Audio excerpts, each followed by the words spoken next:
Welcome back. It's me, Atul, your new developer friend.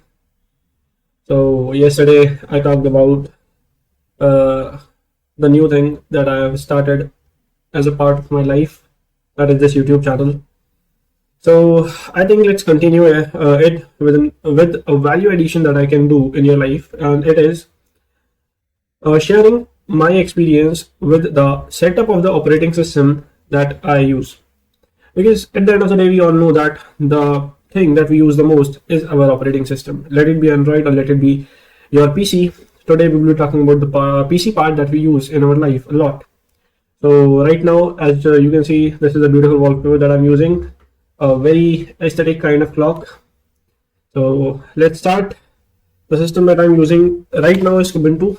Let's see the system info about this system. So, I'm using Kubuntu 22.04, or you can say 2204, and I'm using the KDE Plasma version. I mean, it has Genome also, but right now I'm using KDE Plasma 5.27, and for the graphics I'm using X11. We have we have one more option, which is Wayland, but I think X11 suits me better. Then for the hardware part, I have AMD Ryzen 7 7840HS. I mean, it is quite a high-end laptop, and it is a gaming laptop, HP Omen laptop. And I will tell you in the upcoming part why did I switch to Kubuntu or Linux per se, because initially I was also using Windows as any normal user does. So let's see why this thing works best. So coming to the part, there are operating systems present in the market. I mean, a lot of operating systems are there. So we have operating systems. Now, basically, there are two operating systems that we use on a regular basis. Not two, but I mean three. Yes, so we have three operating systems. We have three operating systems. The first one is our Mac OS, the most famous one.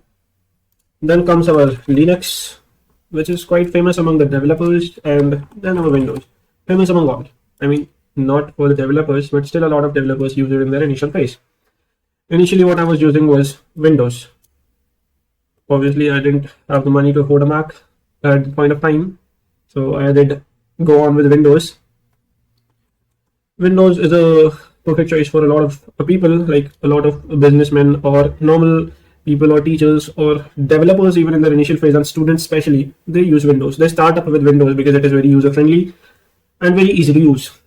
But the best choice for a developer is Linux. Obviously, we all know that once we are going to go up, we are going to become a good developer, so we'll have to work with Linux. Now, why Linux?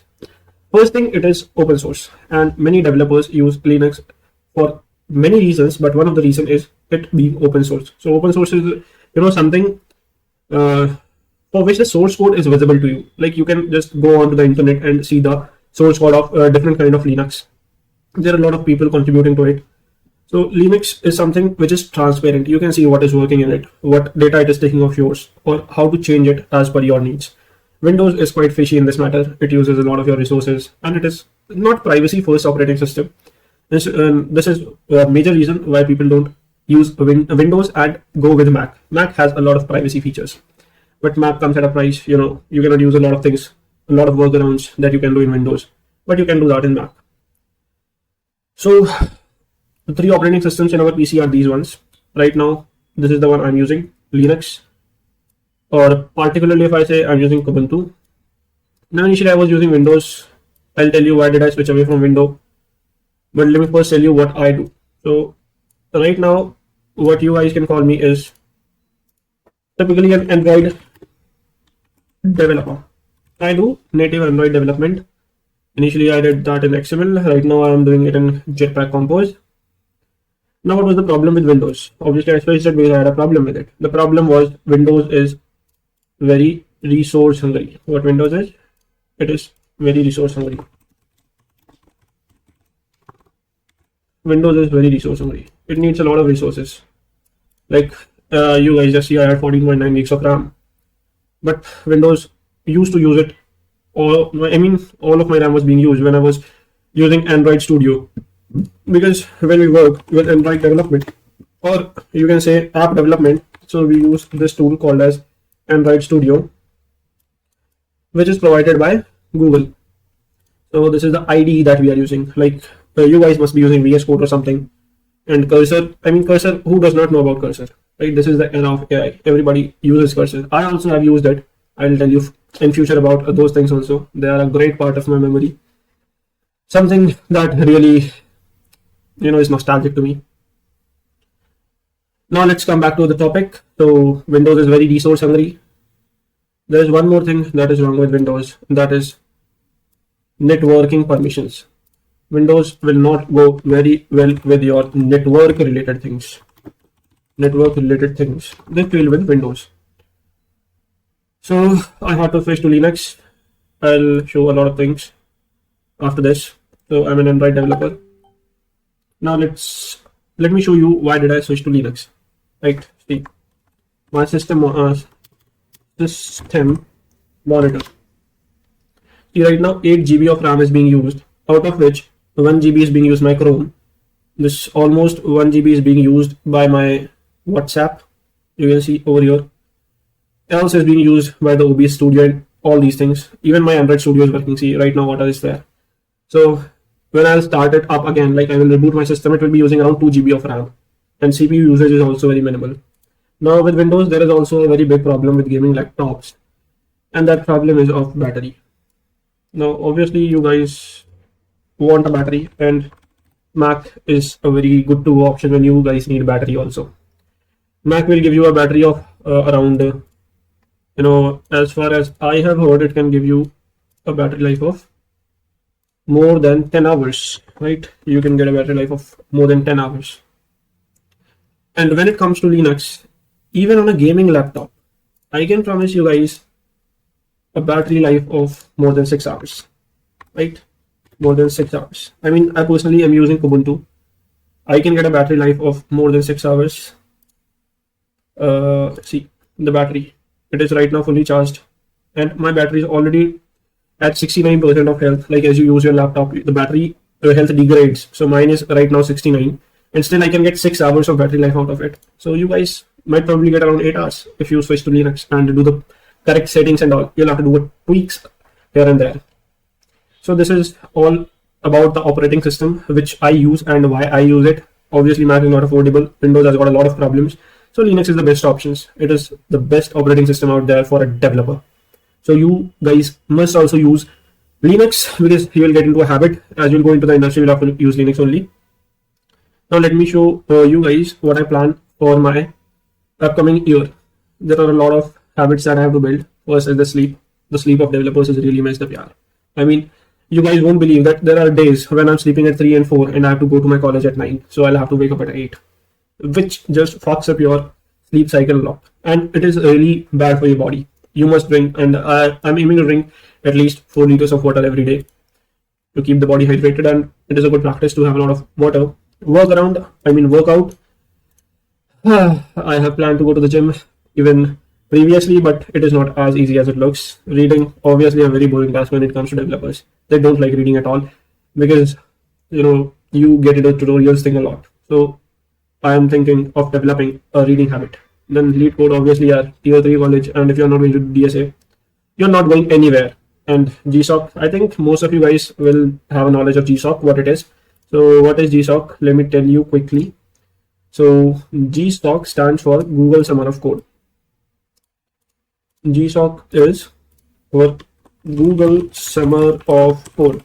So it is kind of an internship, open source contributions you have to do. Open source contribution is what you have to do in this, and this is kind of an internship that you get via Google, but not with Google, but you get the tag of Google, right? So GSOC preparation is something that I am focusing on right now, as the companies will be out by March, I think. Yeah, March. So there is a lot of work that needs to be done on a regular basis. I have to do Android, because that is my domain which I'm doing. And Android is something that we do in Kotlin, and Kotlin is a language that is the successor of Java. So for the backend, I'm learning Spring Boot also, since my third semester is still right over. So I think this would be the right time to deep dive into backend also. And project, I mean, you are a developer, you need to have some good projects right into your resume. Like not projects right now, companies demand for products, like some things that are really being used by a user. Then comes our content creator, which I think I'm trying as hard as I can. So this is the chart of my week. Yesterday I was able to complete my sleep and my daily chores, then my Android lead code and my YouTube video as I posted it yesterday. Reading was left. I was not able to drink 4 liters of water. Spring Boot I was not able to study yesterday, and GSOC was also lost yesterday. I mean, and gym I could not go yesterday. I mean, it's cold out there, yeah. But yeah, I'll go from Monday, and I have made a promise with myself I'll be going from Monday. So basically, this is what is going to be my year 2026. This is just the starting. See, as you can see, there are a lot of things over here, like Linux setups, which I will be sharing with you guys if you guys want. Then we have the routines that I will have to follow. Gym, I mean, you need to have things organized. This is Notion. I mean, a lot of guys would be knowing about it. This is Notion, where you can organize your notes and everything. Notes, as I've started my Android, a new chapter Jetpack. Previously, I was working with XML. Now I've switched from XML to Jetpack Compose. And this is the organization I'm preparing for my GSOC. Basically, this is all for Notion. This is all that I desire to do in 2026. And what else can I show you guys? I mean, with Linux, there are a lot of things that will come as pros and cons. There will be a lot of things that you cannot use in Linux as you were doing in Windows. I mean, you guys cannot play games. You will have to forget your games. For video editing also, Linux is not as good. I mean, you can use DaVinci Resolve, but there are a lot of tweaks that you have to do in order to use that. So if you guys have to do video editing really, then you will have to switch back to Windows, and I'm just right now working on a workaround that I can get for it. And basically for everything else, Linux is the king. Linux is the king. Right. So Linux is the king. Hey, what is this? So you guys will eventually come to know of it, that this is the thing that we will have to use in the coming future. As a developer, you'll have to switch to Linux. And I mean, Linux is not that bad. See how good it looks. You can see this is just one app. The animations are quite good. You can see even we have the taskbar. It comes just like it does in Windows. You can use all these apps. I'm using Notion, WhatsApp, Telegram. This is another browser. We are using OBS Studio. Everything is available in Linux. You will just have to do a little bit of tweak around things. And if this is the thing that scares a lot of developers. So what is this? This is console. I mean, you guys would probably have used command line or terminal, CMD. We have PowerShell in Windows and CMD. So this is the terminal that scares a lot of people. But as you will go on in your journey, you'll come to know that you will have to use this tool a lot. So let me tell you how am I learning this. Right now I don't know much about this. What I can do is this. What I can do is this. What I know is this. I mean, right now I don't want to make a directory, but it is to make a folder. Then you have remove command rm minus rf. I mean, yeah, it did not remove anything. So these are all the things that you guys can use for Linux. And this is the basic structure. Here is Android, like my Android setup, my development directory. Let me show you guys about how my development directory looks. So this is what I have. I have AI, Android, backend, college, docs, front end, infra. I mean, by infra, these are the kind of templates that I use for my applications. Open source contribution. Playground is something where I just do mix and match of different things which I want to do when I'm free. Then tools are something which I use to enhance my workflow. And we have Whisper dictation. Whisper dictation is something that you guys will find a lot helpful if you will be using Linux. You guys might have used Windows plus H shortcut in Windows. So what it does is it gives you a mic and you can dictate, and when you will dictate, it will write for you. So it is very useful when you are doing coding using AI applications like Cursor or Kiro or Anti-Gravity. Right now, Anti-Gravity is working very good for me. I'm trying it out. Let's go back to our directory. And yeah, I was telling you how can you learn this. So just one thing is what you will have to do. You will have to type in Gemini and you will get a very good tool right at your fingertips, which is our Gemini CLI. So this is what you will get, and you just have to write here, teach me the commands for terminal as a beginner. And yeah, one more thing, this is not what your terminal will look like when you switch to Linux. I'm using the Zish, or you can say oh my Zish terminal right now. So there is a long way to go. I think that's all for today. I mean, I have a lot of things to tell you guys, but we'll keep things short. I mean, it's already a very long video. So that's all for today, guys. Keep supporting and have a great journey.